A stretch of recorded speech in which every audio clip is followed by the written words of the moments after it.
Limbus Company is a game that allows you to use powerful versions or identities of the sinners you may have under your employ. This is a mechanic used to borrow the strength from different versions of themselves in order to overcome any challenges your team may face. It is the game's mechanic that explains how you progress, as you gain IDs of increasing rarity, where rarity is correlated to their power. Sometimes. Interestingly, the game's narrative does confirm the usage of IDs within the game's setting, with Yi Sang creating the mirror in which you can peer into the other worlds, and Faust designing a method to extract them. Therefore, in any given fight, any permutation of sinners and IDs is potentially a lore-accurate and immersive experience. However, what if we don't use the mechanics that the game provides us, for whatever reason?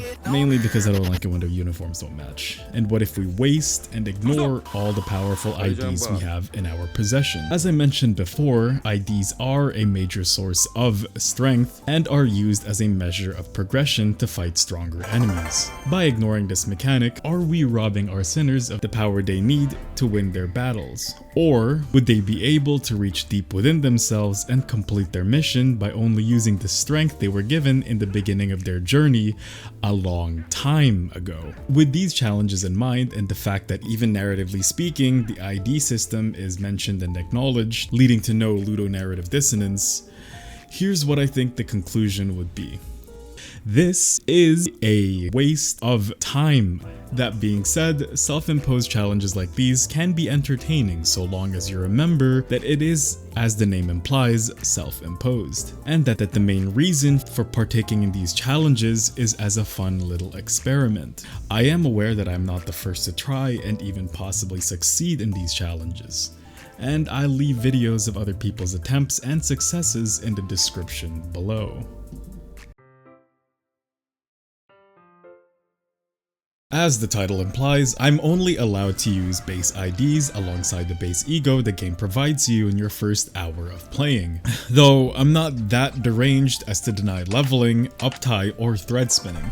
So let's try one of the most difficult fights in Limbus so far, 833. There are some mechanics that you can take advantage of during the fight, Honglu and Ryoshu's passive among one of them. Honglu's passive gives you 3 ego resources of the matching ego attack skill that had been used, and considering how ego spamming is one of the few things that will keep you alive during the fight, this is very convenient if used properly. The priority, if you are planning on following along with the strategy I was using, is to have him use any pride skill he has, as the relevant egos you will use require a sizable number of pride, while Ryoshu's passive basically gives her bonus damage scaling with the round number.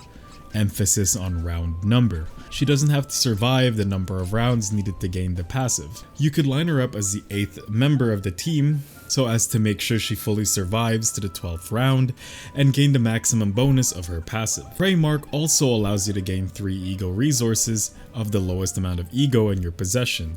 However, clashing while marked is risky, as you lose a certain number of clash power and are penalized if the target is staggered/killed. Binding Lei Heng is also useful, as he loses a passive effect if he has at least 3 binds. Shang Harpoon and Chains of Others are the only ones that can meet this breakpoint upon usage, as Crow's Eye View only gives 2 bind. Out of the 2, Chains of Others will be more useful, as it gives a massive 4 attack power down. Speaking of Chains of Others, you also need to time this with his Savage Slashes, as long as you win the clash against it, the unbreakable coins will be reduced to 0, which then makes the damage that he applies be negligible, but the burn and tremor would still be applied. However, the attack having 0 coin power means that your evades will most likely be successful even if they roll tails. Do note that Chains of Others applies the debuff on the next round. If you immediately need him to reduce his attack power, Crow's Eye View will likely be the better option. The name of the game then is debuffing him as much as you can, and attack down will probably be your favorite debuff considering how strong it is. Fortunately, ego is not the only source of attack down, as Faust can deliver it semi-consistently with her skill too, although she is weak when it comes to clashing. The strategy then goes as follows, or at least the important portions of it. Start with at least Faust or Honglu, and one more person that has Gluttony Ego. You can either use Ryoshu, as her uptie 4 will give her defensive skill a Gluttony Resonance. The fight starts with you guaranteed to lose every clash of the first round. Use this to 1. Get the required ego for representation emitter by attacking once with Honglu's Pride ego and having Ryoshu evade and Faust or someone else to get one more gluttony resource. And 2. Lower or use up the stagger thresholds of your starting lineup. This should have then given you the required ego resources to start the actual fight with representation emitter. Keep winning clashes and using Honglu's Pride attack to gain the required resources. It is important that you also for every turn get at least 2 gluttony egos so that representation emitter can be used to get most of the team up to 45 sanity. After that, Faust just becomes a source for gluttony ego resources, attack down, and an evader. Having her evade either the triple unbreakable coin or having her clash and win Tangle Cleave or Savage Strikes. When your Sinner's sanity reaches a comfortable level, probably at the 3rd turn, you can start preloading up for Merceau's ego by prioritizing Gloom, Sloth, and Envy. You can gain Sloth with one of Honglu's attack skills, Envy with Yi-Sang or Heathcliff, and Gloom with also Yi-Sang or Ishmael. Towards the end of the fight, or whenever you decide best to place Merceau, you should also have enough ego resource to continuously use Chains of Others for every turn. The bind will reduce his slash damage and it will also make clashing with him more manageable as you can pick and choose which attacks to take. Obviously the attack reduction will make the clashes more palatable. And that's it for the rigidity of the composition. Currently I'm debating whether or not to put damage dealers in the starting 7 to whittle down health as fast as possible, or at the last 5 to make them avoid the somewhat mandatory burn damage. What I do recommend is at least placing Otis after your initial 7 as her ego, which you should also be able to continuously spam if you've been gathering the right resources. Gains a damage boost when his health is under 50%, which is when probably the hardest part of the fight takes place.